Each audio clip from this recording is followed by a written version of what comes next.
சிதம்பரம் உரை குமரனுக்கு அரகரோகர.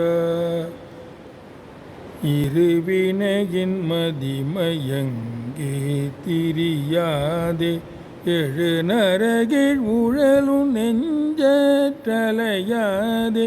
பரமகுரு அருள் நினைந்தேட்டுணர்வாலே பரவு தரிதனை எந்த கருள்வாயே தெரி தமிழை உதவு சங்க புலவோனே சிவனருளும் முருக செம்பர் கழலோனே கருணை நெறி புரியும் அன்பர் எளியோனே கனகசபை மறுவு கந்த பெருமாளே பரமகுரு அருணினைந்திட்டுணர்வாலே பரவு தரிதனை என்ற அருள்வாயே கனகசபை மறுவு கந்த பெருமாளே.